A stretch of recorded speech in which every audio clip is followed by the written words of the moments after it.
I don't know about you, but when I sit for a little bit, I get chilly when I'm still.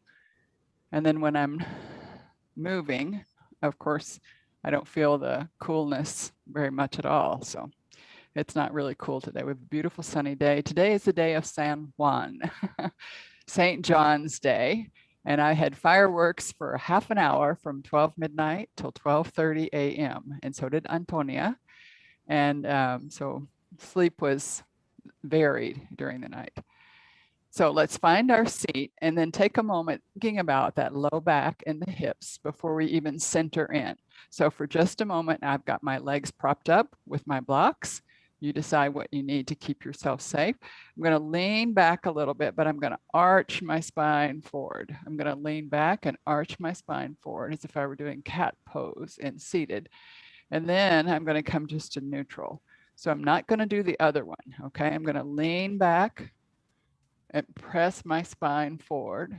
So I'm tipping over onto my pubic bone rather than rolling back to my tailbone. And then come back into neutral, sitting up on the pelvic basket, and then coming back again one more time. And find ourselves in neutral, okay? And just a little light twist over to the left.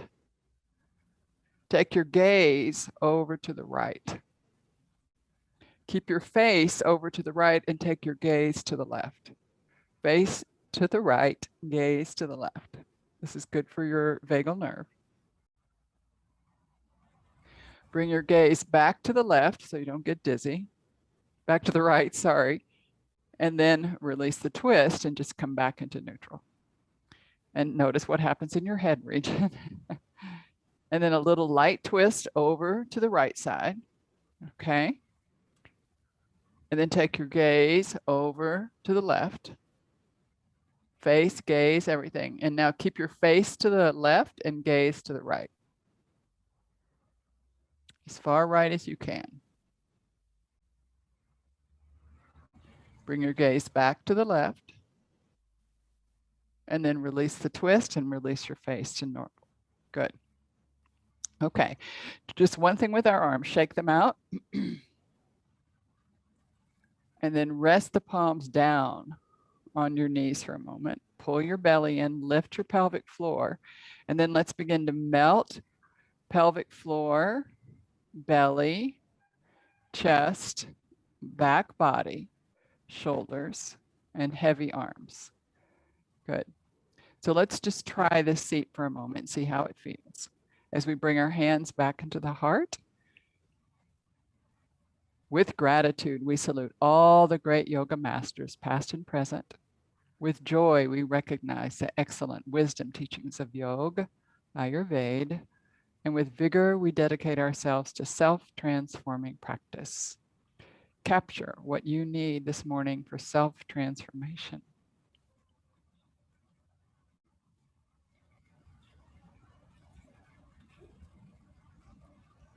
And then let that thought slip from your mind down into your heart and hold it there till the end of practice.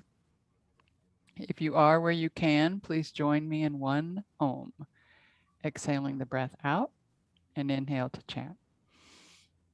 Om.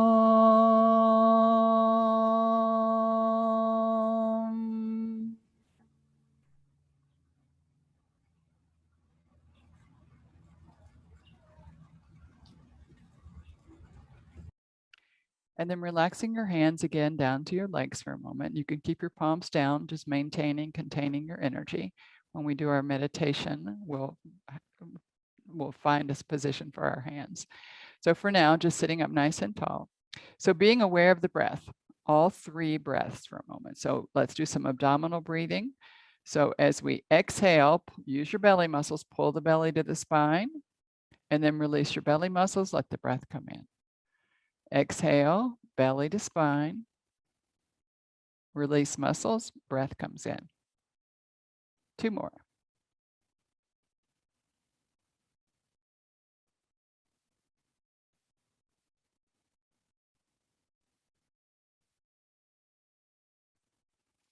And this time when you exhale and take your belly to your spine, leave it there. Breathe into the chest region, low chest, ribs spreading side to side, front back. Ribs recoil on the exhale, coming back into their neutral place. Keep the belly engaged. Do not go down into the belly. Inhale. Bucket handle breathing, ribs spreading side to side, front to back. Exhale.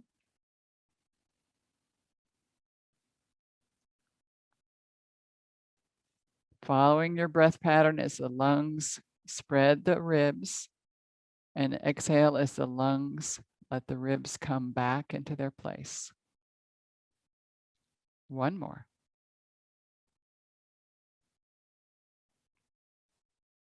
And then let's combine those actions for our 3-part yogic breath. So exhale, belly to spine. Release the belly, inhale to start. Pull that same inhale up into the chest region. Spread the ribs side to side, front to back. Top of the inhale, slight pause, and then exhale consciously, slowly, gently, evenly. At the very bottom of the exhale, a little tug to the belly, to the spine, and then release the belly completely. Start the breath there. Pull that same breath up into the chest region. Top of the inhale, a slight pause, and then exhaling out slowly, smoothly, gently, evenly. 3 more.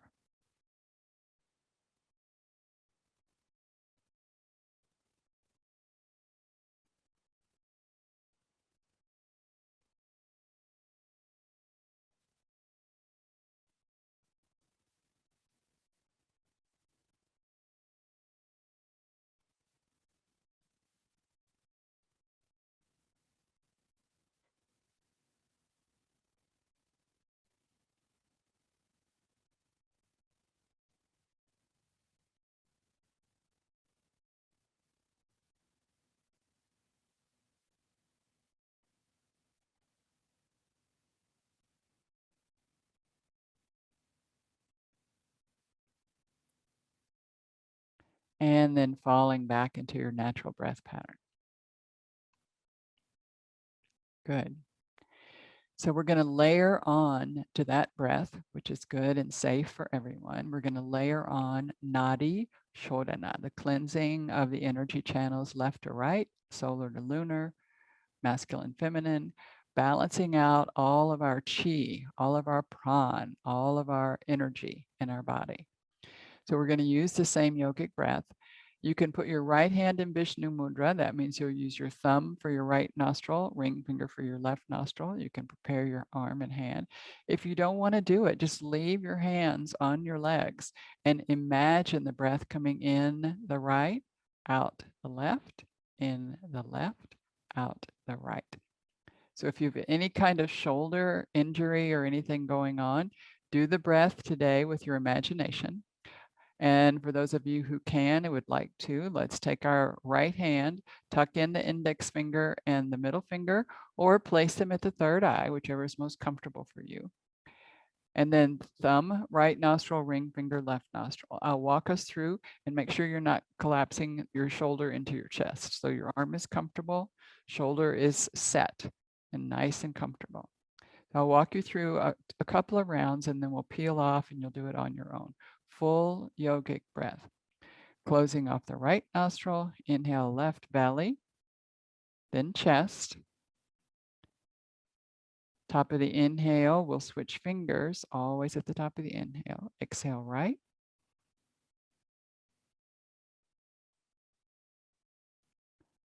Inhale right.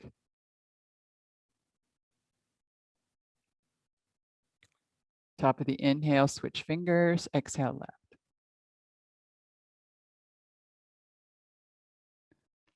Inhale left, belly, then chest.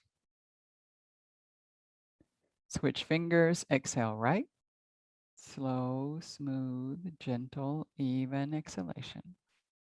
At the very bottom, belly to spine. Inhale right, belly, then chest. Spread into the back body. Top of the inhale, switch fingers and exhale left. We'll continue that pattern at your own pace for about 3 more minutes.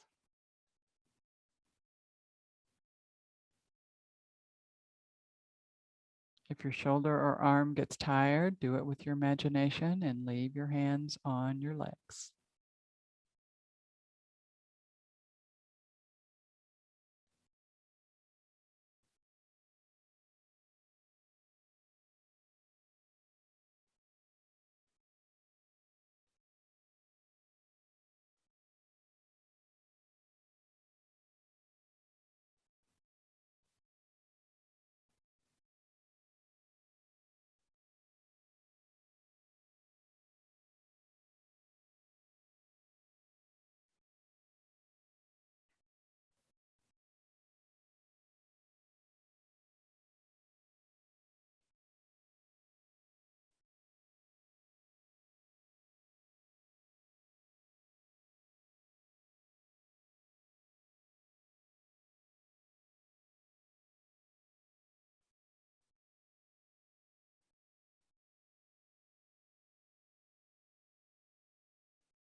Smooth out your breath.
Making this your last round with an exhale at the left nostril, and then just sitting for a moment and feeling the effects of the practice in the body, in the breath, and in the mind.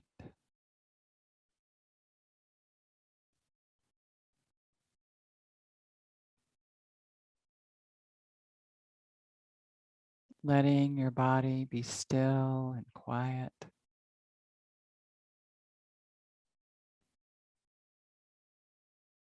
Placing your hands in an upright position, just flipping the palms to face the ceiling, and gently letting the index finger and the thumb touch.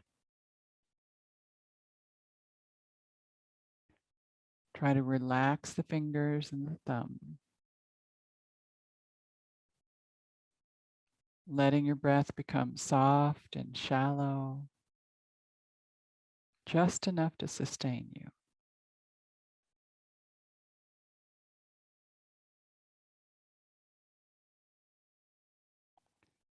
Tethering ourselves in this meditation with the mantra Om. You can divide it into 2 syllables, O on the inhale, on your exhale. Don't change your breath, just describe your breath with the mantra O as you inhale, in your mind as you exhale. Silently repeating Om, Om, Om.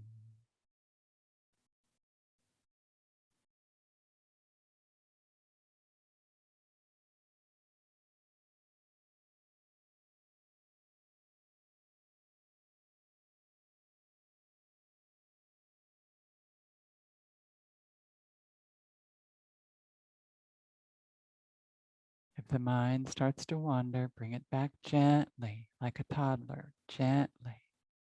Om. Om.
Om.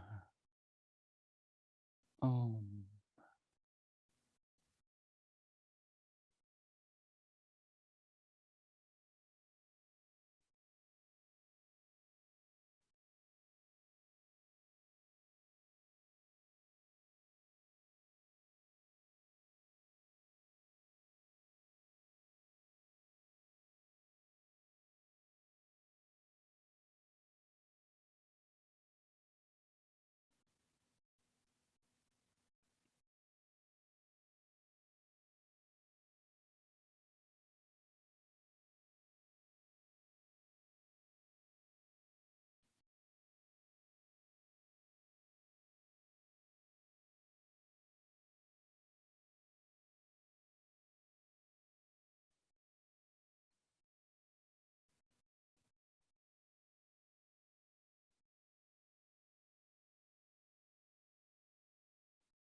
Om.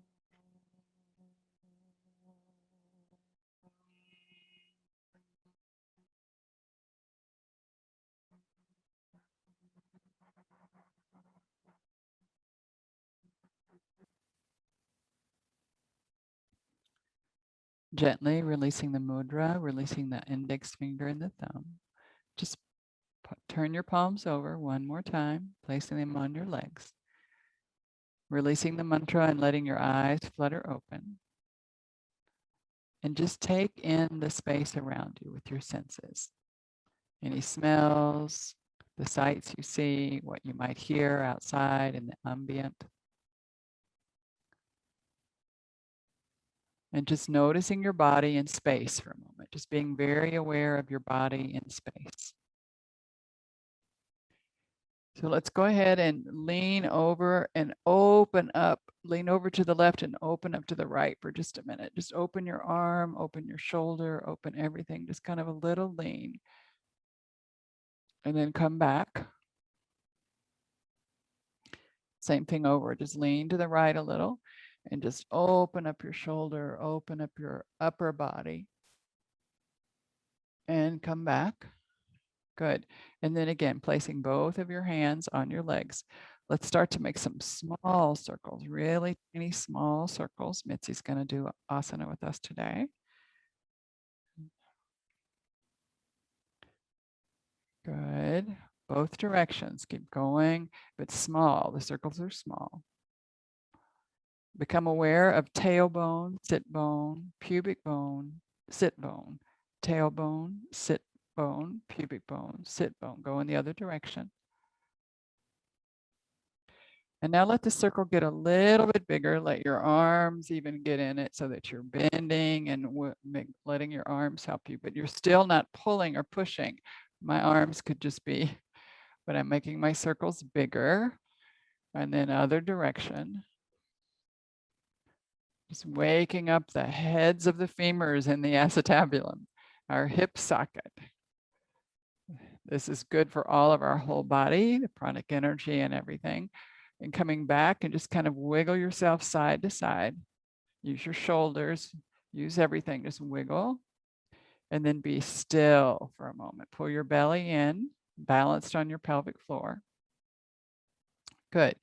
And then because our request this morning is to work on our hips and our backs, which includes our sciatica. Okay, so we're going to kind of address both of those. We're going to start lying down, but don't lie down yet. I want you to watch first. Okay.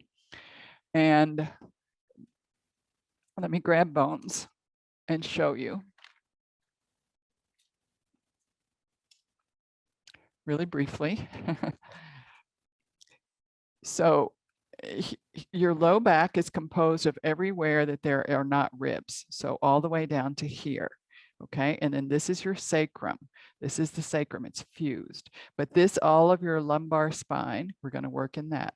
But I want you to know that from the lumbar spine, the sciatic nerve comes down and it goes across here and then down, it comes down and comes out and along the back of your leg.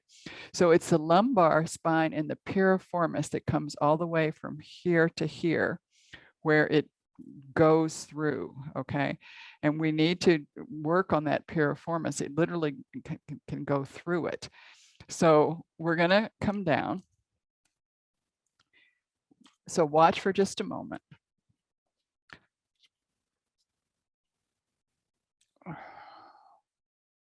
So we're going to be in Sphinx pose, but I want you to be in Sphinx pose with a very, a lot of purpose here. So we're in Sphinx pose as we're thinking about that muscle. And then I want you to engage, I'm engaging my glutes and relaxing my glutes. That's all I'm doing for a few moments, is engaging my glutes and relaxing my glutes.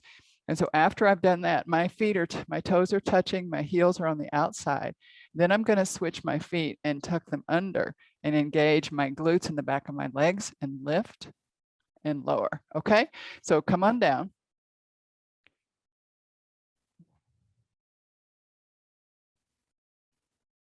Put your elbows underneath your shoulders and your belly, let your belly just fall into the floor for a minute, like dump it into the floor and then pull it up. So I want your belly engaged the whole time. And now let your heels rock out to the side as your big toes touch. That opens up what's happening on the back part of the hips and the legs a little. And then look forward. You can just listen to my voice. Just look forward for a moment. Keep your belly pulled in, press into the forearms and the hands. So you're just finding the natural curve of your lumbar spine. Now engage your glute muscles, and it's kind of challenging to do them like this, and release them. And then engage, just tighten your butt and release. And tighten, pull the glutes in and release and pull and release. So there's a little bit of, they don't like that very much because you're in internal rotation and they are external. The gluteus maximus is an external rotator, but that's good for you to do. Okay, now curl your toes under, heels towards the ceiling. Just curl your toes under, engage your glutes, and then pull in your belly and lift. Just a long line, and then belly to the floor. Lay your feet out, press into the tops of the feet, especially the little toe side. Heels are toward the ceiling. Good. Pull your belly in. And then wing out your elbows for a moment. Let your ribs come down to the floor. Rest on your chin if you can. Make a little pillow with your hands, resting on your chin. Let your knees lift as you press into the tops of the feet on the floor. Let your hips engage for a moment. So get your glutes going. And make sure you did not take your heels toward one another. Heels are toward the ceiling, not toward one another, which can often happen when you engage your glutes. And we want to be aware of that. And then very gently, with just your left leg, raise it off the floor, maybe an inch or two, not very far. Reach back through the toes and lower. Right leg, raise it just a little, inch or two. And lower. One more time. Left leg, just a little bit up. And lower. And right leg. And lower. Now curl the toes under, press in and curl the toes under. Re-engage your belly. Place your hands underneath your shoulders for a minute and just gaze forward. So come up a little bit, but you can, no hands, no hands. So hands are underneath your shoulders, but there's no pressure there. Big fingers, no pressure. Legs are lifted. And then scoot your elbows out underneath your shoulders. So now back into Sphinx and then lift again with your belly. Just lift, nice long line of energy and lower. Good. And now let's take our legs at least mat width apart, walk them, point let your toes point for a moment. Good. And now our glutes will be relaxed. Just being in that position for a moment. This resting in the position is so important. So we're going to do curious Sphinx. So your head is looking forward and you're going to bring your right shoulder forward, look over your left shoulder and look back at your left foot. And then inhale, come back up.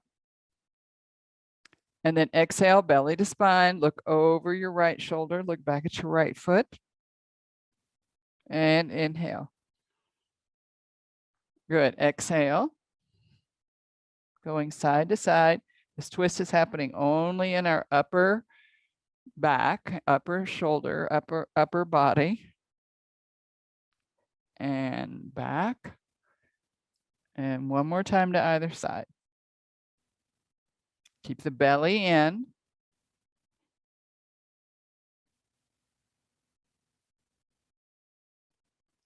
Good. And really press into your hands. Now notice your glutes, lift your knees. So press so far into the toes that you lift your knees and then walk your legs back together. Stretch your toes out. Good. And then bring your hands underneath your shoulders and take your hips up and heel and hips back for just a little bit towards your heels, but not all the way, just a little bit towards your heels. I want to make sure you have lumbar curve here. So really accentuate your lumbar curve. Begin to take your hips back. And you don't need to go too far. What I don't want you to do is lose your whole lumbar curve. So I don't want you to do flat back. I want you to have your lumbar curve and heels are just moving back. Good. And then come forward a little. Keep your belly lifted into this modified plank.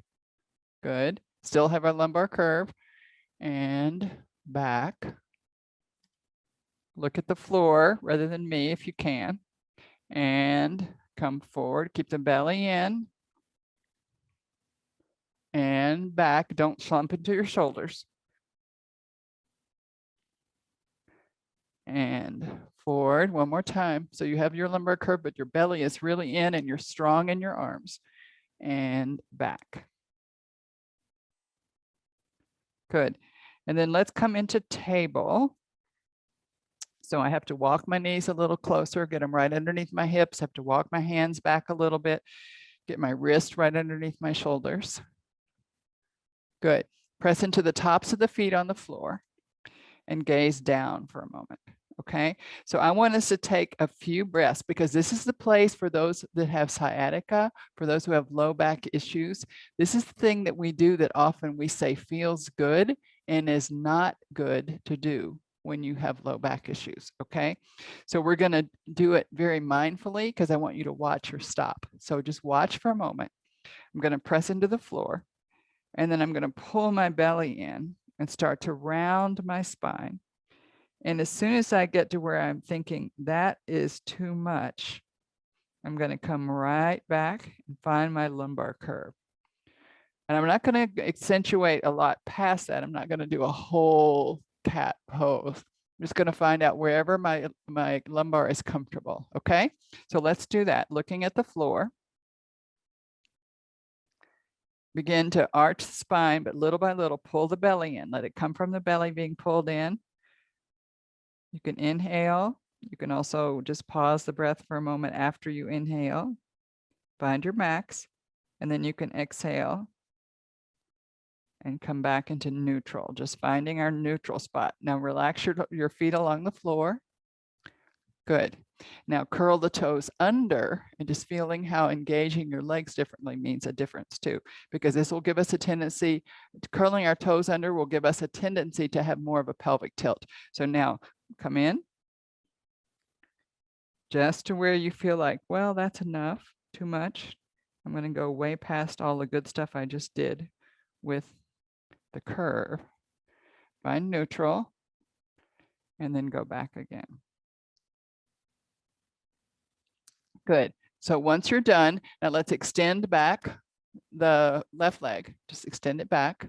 And the right leg can be under or on the floor, whichever gives you the most traction.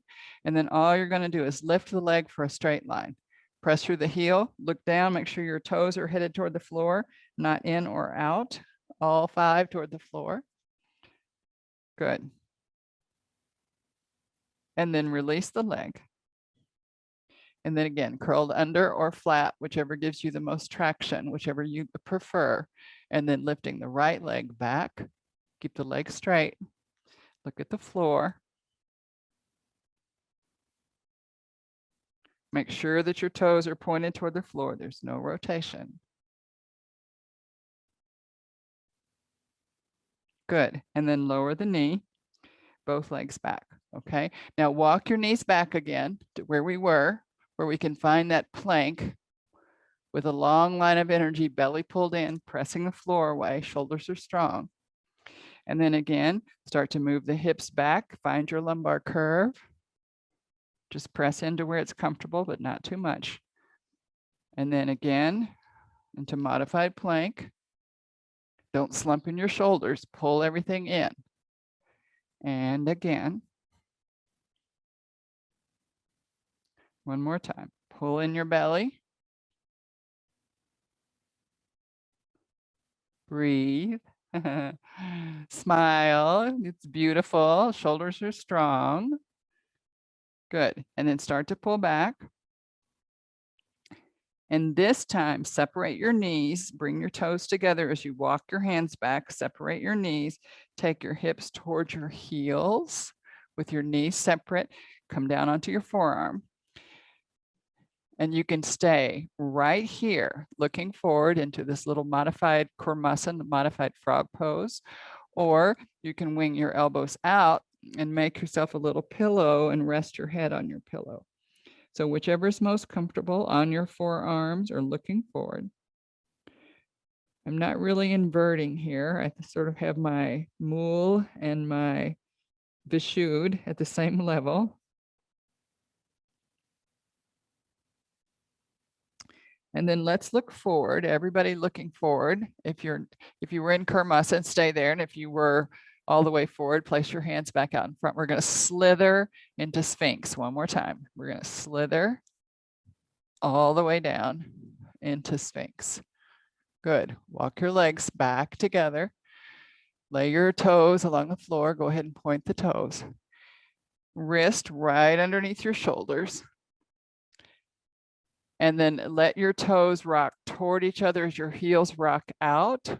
Press into the forearms, pull in the belly, and relax your back. So front of the body is engaged and the back of the body, you're trying to keep it soft. See if you can release your bottom completely. You don't need anything right now in your bottom engaged. I do want your belly engaged.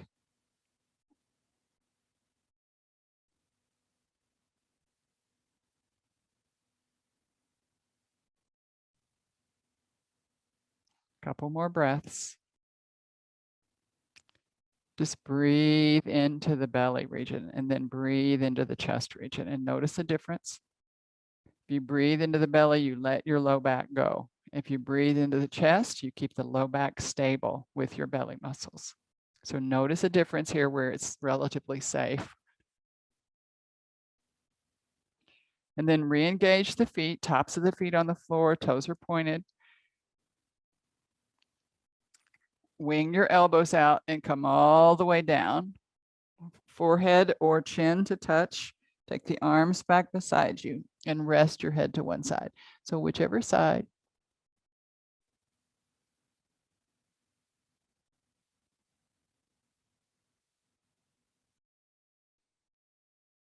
And then take your head to the other side. This is Advasana. It's like Shavasana on your belly.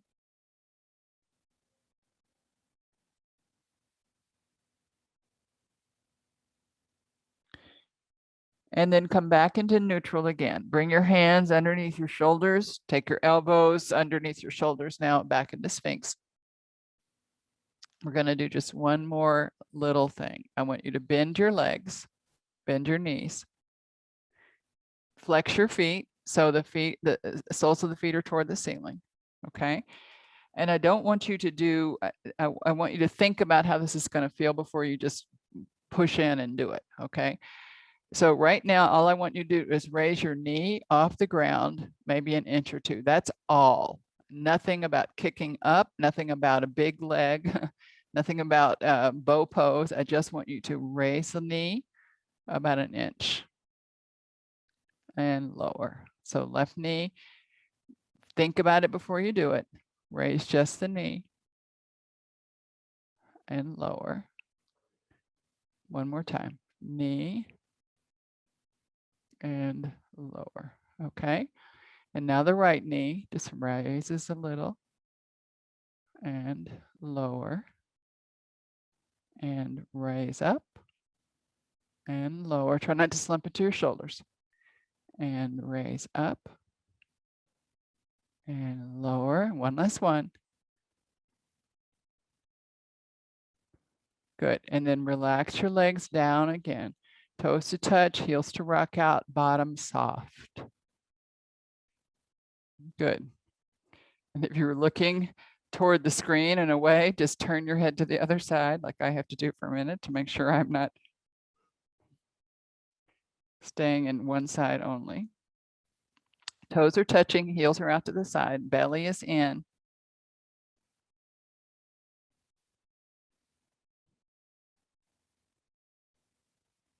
Breathing.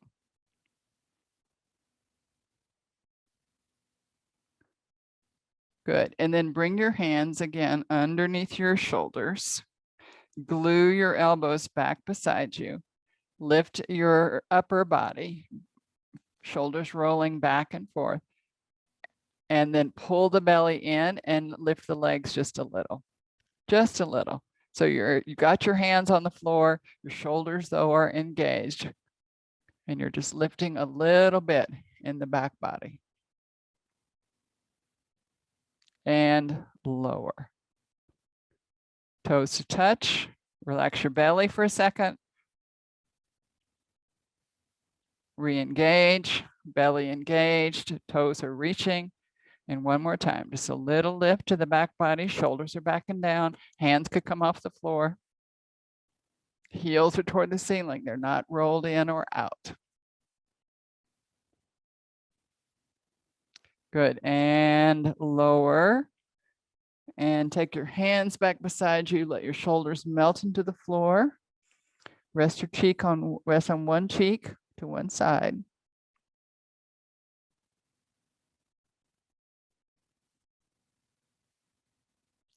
Slowly and mindfully change the side of your head.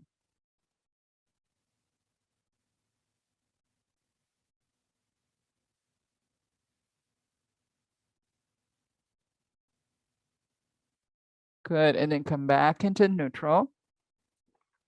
Place your hands underneath your shoulders, curl your toes under, lift your legs off. So curl the toes under, lift the legs off. So you have toes and then belly on the floor. And then drop your knees and press back. And again, just that little bit of pressing beyond your knees. You can walk your hands back. We're going to just come into kneeling for just a moment.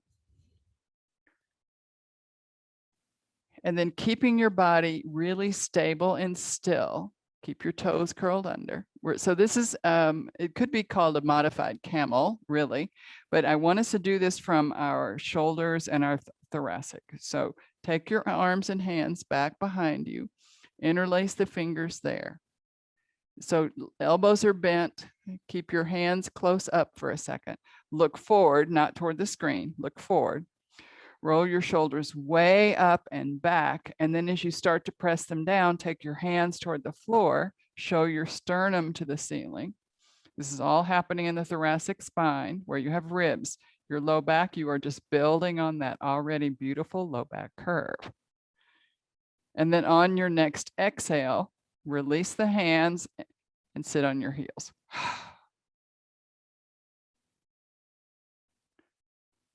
Good. Okay, let's do that one more time. Come up. Great. Take the arms back. This time do the uncomfortable interlace, the one that you didn't like. Arms are up. So you've got some movement in your shoulders here with your arms up, okay? And then roll the shoulders up and back. And as you start to roll down, straighten the arms, take the knuckles down, show your sternum to the ceiling. You can keep your head looking forward. You don't have to add your neck. You're welcome to if you'd like. But it's all happening in the thoracic spine. I'm not thrusting my pelvis forward. I'm simply uniting my thoracic spine curve with my lumbar curve. And then on your next exhale, release the arms and sit on your heels. Good. Okay.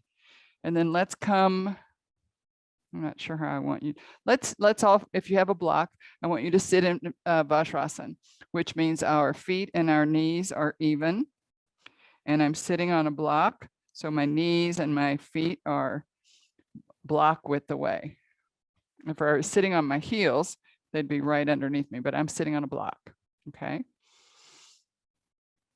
So just sitting here for a moment, I'll show it from the side because it's important that it's thunderbolt. So our legs and our feet are together and I have all of my lumbar curve. So I'm sitting up and I have all of my lumbar curve. Good. Let's take the arms out to the side. Reach the arms up, gaze up, and then take your hands and arms back towards your toes. And again, this is happening only in the thoracic spine. It's not our low back. We're just building on that beautiful curve that's already there. And then exhale and release. Good. Take a breath. We're going to do that one more time. You could call this a very relaxed camel sitting on his legs. This is a camel before he goes to sleep at night. Okay.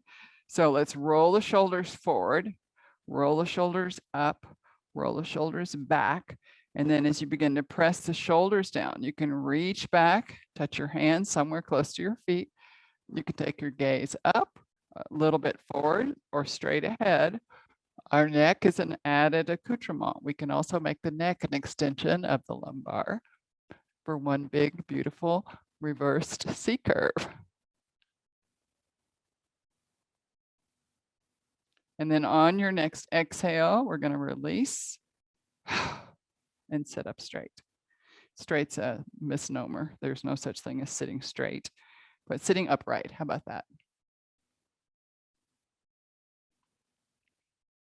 Good. And just relax your pelvic floor onto the block. Let the pelvic floor get soft onto the block. Let your breath come into your belly.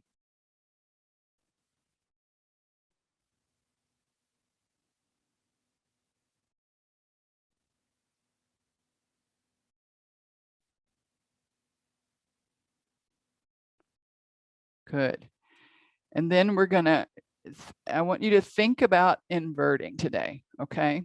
So for those of you who have sciatic issues or have hip issues, I don't really want you to do Viparit Karani Mudra today. I'd rather you did either mountain pose, which is often called downward facing dog. I'd rather you did that pose for an inversion than maybe fall into an old habit after what you've just done, okay? So if you want to take mountain, you're just going to find yourself here. If you're not inverting, then feel free to just play with anything right here in table pose for a little bit, right? If you're not inverting, just play a little bit with where we were today. Don't push out your low back a lot. The reason I want you to come into mountain with very deeply bent knees is I want you to put your spine in traction. So I want it to just fall out of the hip socket with all of its wonderful being, okay? Just letting it fall. And your knees can stay bent the whole time. You're welcome to straighten them, but you're going to get a lot more bang for your buck and traction if you keep your knees bent and really press the floor away. So either here or here, and if you're here just playing with this for a moment because you're not inverting, you can also play with just moving your feet and moving side to side, and you might clean a small barrel, but a very small barrel, okay?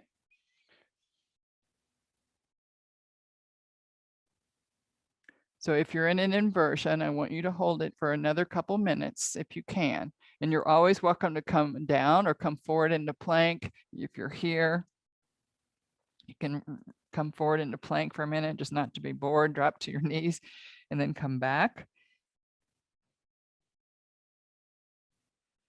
You wouldn't want to be in this pose if you have any kind of sinus thing going on, if you have any kind of sinus infection happening right now. This is not the pose for you.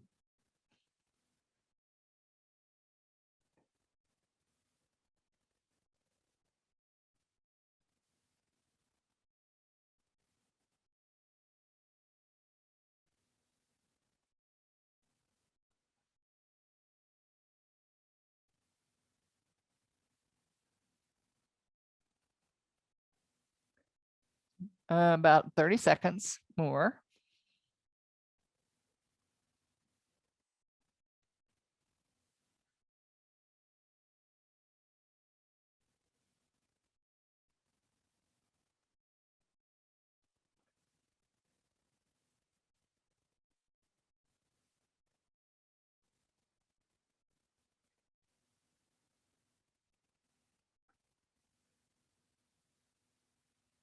Good. And then slowly you can transition into plank. Now I want to show you what people have a tendency to want to do after this sort of a practice that I don't want you to do, but I'm going to show you regardless because I want you to have it in your mind. After the practice, people will have a tendency to lie on their back and just, now I'm on my back and I should have my lumbar curve, which means I can get a small mouse in there. Some people will have more, some people will have less, but I have my normal lumbar curve. If I stretch out my legs, I have my normal lumbar curve. If I bend my knees, I have my normal lumbar curve. And people will have a tendency right here, right now, after finally getting the lumbar to soften and be malleable and not grab, and the belly to be strong, they'll have a tendency to just undo that by pulling in and doing Apana Asana or Pavan Muktasana or whatever. And for those of us who are strong and have no sciatic or piriformis problems, this is fine. But if you have a piriformis problem and it's acting right then, you are squeezing your sciatic nerve by doing this. So this is a big no-no if you're having sciatica, right? And people say it feels good because it does press into it, but it's too much, okay? So just being, if you want to take that opposite way, then I would just have people do pelvic tilts, which just is with no pressure and no anything, just roll the low back into the floor and then release it. And then roll the pubic bone down to make a bigger arch and release it. So this is fine but all the way pulling the leg into the chest or doing something very brusque is not fine. So decide how you want to complete your practice. So I'm going to do a few pelvic tilts, which just means I'm going to take my low back toward the floor and release. I'm going to exhale, take my pubic bone further down, and then release on an inhale. I'm going to move on the exhale and release, and move on the exhale, inhale, release. So just moving back and forth a few times.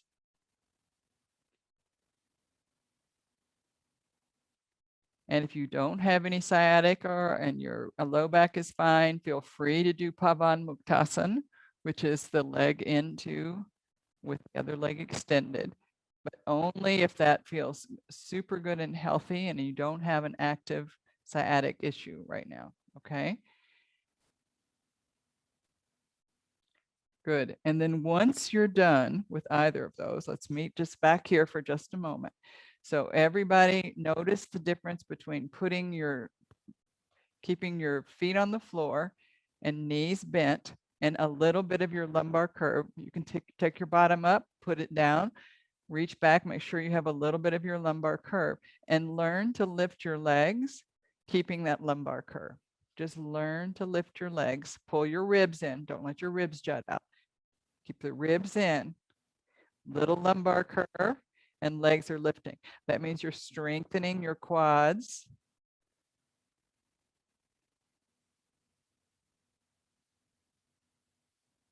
And I do not have to have my low back pressed into the floor. And then I'm just going to bend my knees, put my feet on the floor, and let's find our Shavasana. Take your moment to find your Shavasana.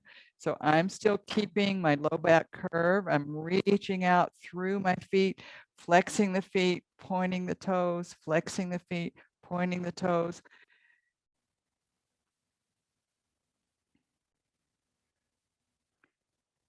And then I'm going to lift my shoulders off the floor for a moment, flip my palms. So I'm just on my bottom and my head, literally. And then I'm going to drop my shoulders down into the floor. Now let my belly go. And then notice where the breath goes. Mine goes right into my belly, just noticing where it goes once you soften your belly.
Relax your breath.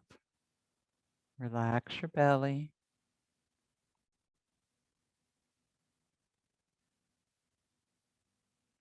Relax your jawbone. Just let the jaw drift away.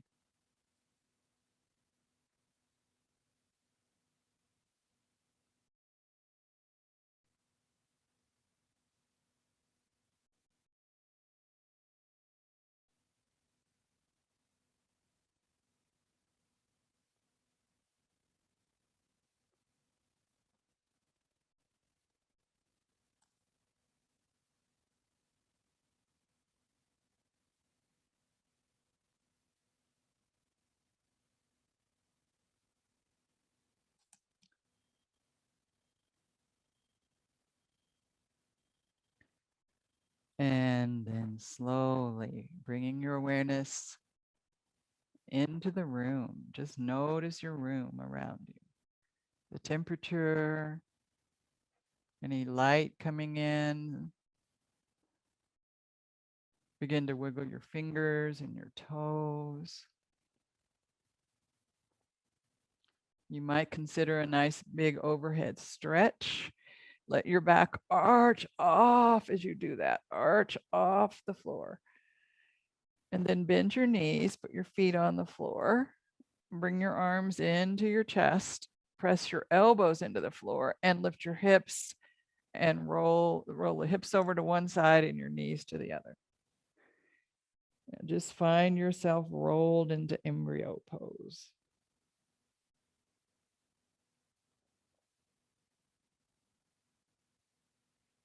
Bring to mind right here your intention, where you have this whole new area of possibilities in embryo.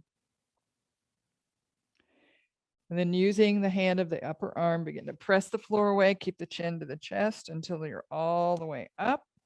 And then just plop the head on the top of the spine.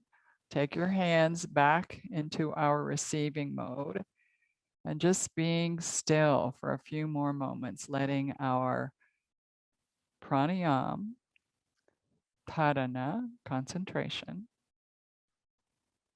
asana, postures, letting them all integrate into our being.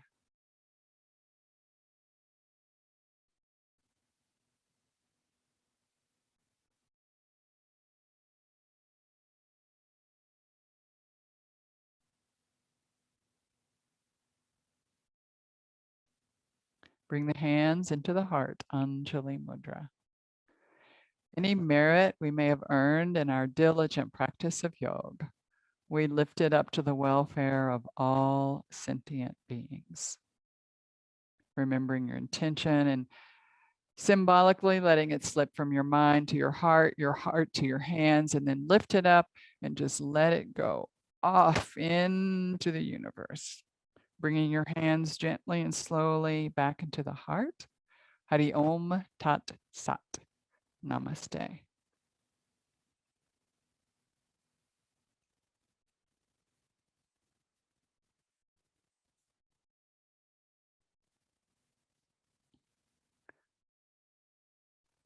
Okay, I'm headed to you.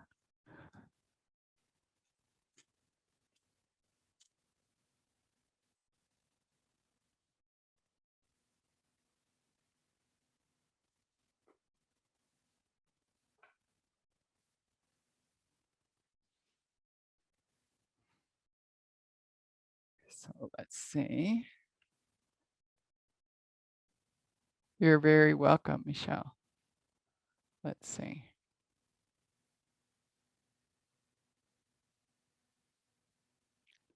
Now everyone can unmute.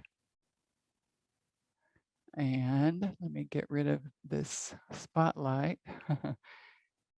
There it is. Okay, go to gallery. Great, okay.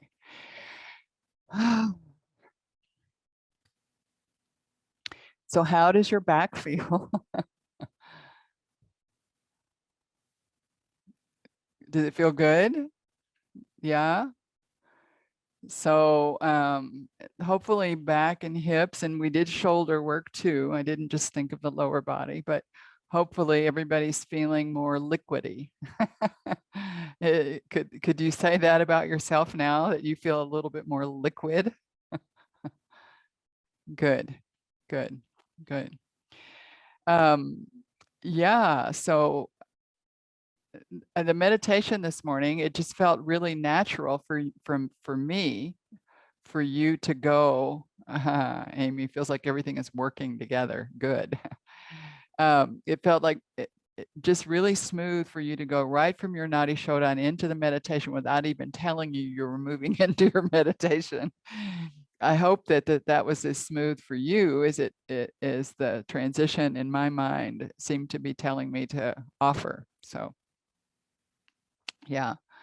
And any questions? I mean, I think everybody in this room does and has practiced for quite a while now the 3-part yogic breath and has practiced Nadi Shodhana. But as you have come along and are developing the practice, any revelations about the benefits of it, or just noticing it in when you practice it, how you feel after, or anything at all about Nadi Shodhana?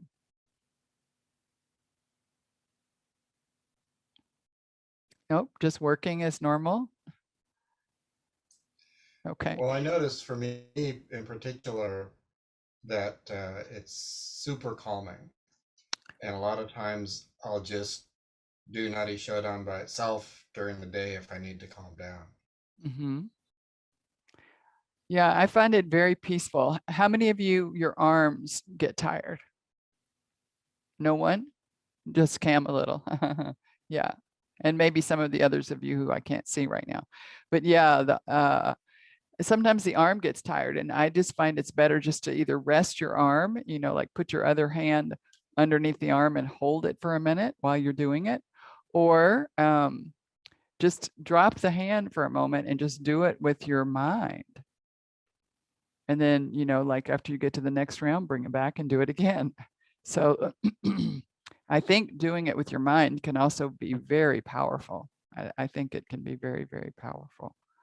And I'm sure if I put a mirror up to your nostril, you'd be predominant on the one you're thinking of, whether you realize it or not. Just I think our thoughts are so important.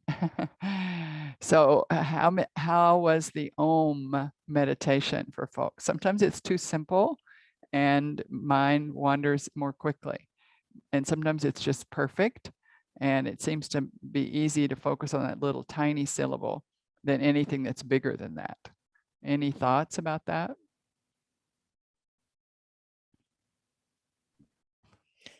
Kamalash? Yes. Yes. I recall Bhavani saying that Om is actually a 3-part sound. So can you explain how the two sounds satisfy the Om Yeah. essence? Yeah. So it's when you write it in Sanskrit, it's ah, oo, right? It's and the is not just a ma ma ma ma. It's a like the word song in English, right? So my partner's name is Gautam, and you spell Gautam Gautam. So it's all over Sanskrit, it's all over Hindi, it's all over all of the languages. That AU sound, they have shortened it to say oh. And so, like when I first met Gautam, I said Gautam, right? Because it was au, au, au, Gautam. And everybody else goes Gautam. And then when I got to India, it's spelled the same in Devanagari, but people will spell Gautam Gotam in Devanagari, or Gautam. And Babaji wrote it for him, Gautam, like Gautam, the Buddha, right? So those have become, over the years, those two syllables get shortened to O all the time, right? And I think it just became easier to do. I don't know Rama Jyotish Vernon, who is amazing, who was an amazing, amazing, amazing teacher. Her Om is got every vowel you've ever hoped to have in your life, is deep, with as deep as of resonance and you've ever heard. My friend and colleague Ann Wagoner can do it exactly like Rama taught her. I haven't tried it for years, but it's and then it goes all the way into the ah, all the way into the all the way into the and then it goes to an e. She takes it all the way through. So I think it's really open to interpretation about how deep you want to get into it, right? But regardless of all that, let's just go back to the Yoga Sutras. Because Patanjali said, Ishvara, the God, that the word for Ishvara is Om. And so the reason we're saying that is because we are recognizing that there is a power higher than us. And it can be the God word, it can be nature, it can be consciousness, it can be lots of different words that people can plug in for that word. But in the Yoga Sutras, Patanjali's pretty specific about it being Ishvara. And Ishvara is the word God. And that the word Om, anytime he says, anytime you want to chant Ishvara, chant Om. So, you know, so the meaning of it is it's super, it's got a great whole big thing, a class, we do a whole class on the meaning of Om. So it's a great class, but just to know that it's shorthand for God. And you can do, like sometimes with Georg, who was one of my first teachers, Georg Ferstein, who has 50 or 60 books translated from Sanskrit into English, and books of prayers and books of everything. He was very specific.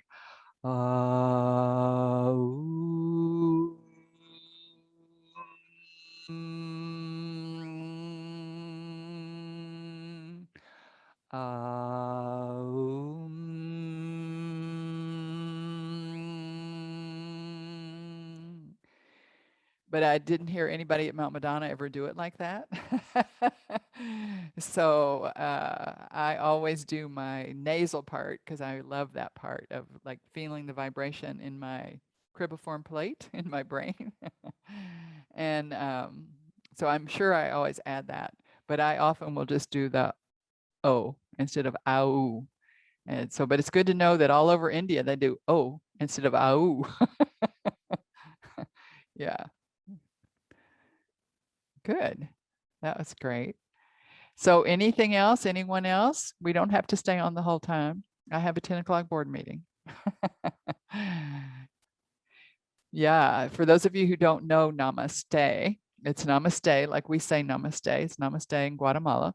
It works with women in the villages and helps them to be entrepreneurs. And as a personal entrepreneur for my whole life, I really resonate with the programs that they do for women. It's a micro loan, and it's a micro loan. And we know how successful those can be. But our micro loans are tied to a huge educational program.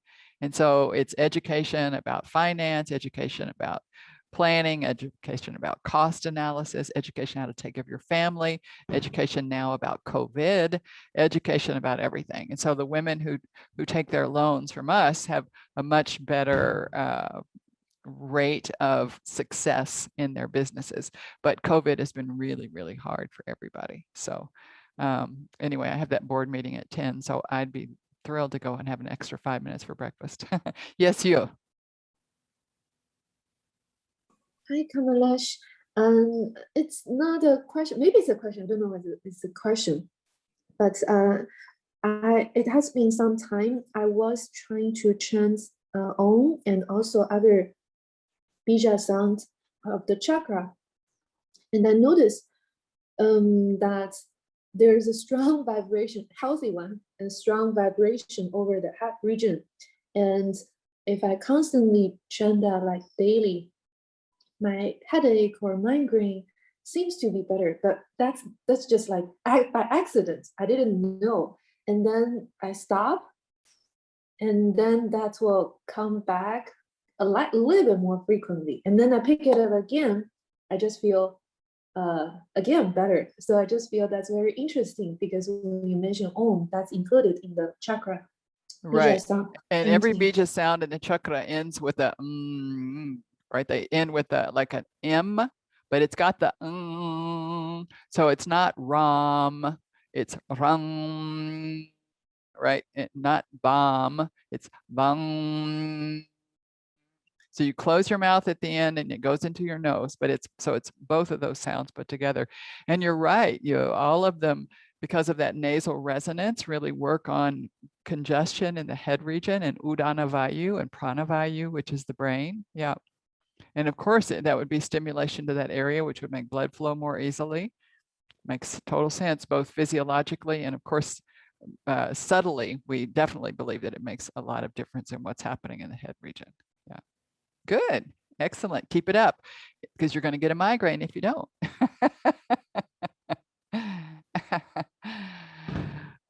Those are the bombas. It's St. John, and it is really loud. And that happened from 12 to 12:30 this morning. And as Antonia can attest, and Sylvia, who share this village with me, it was unbelievable.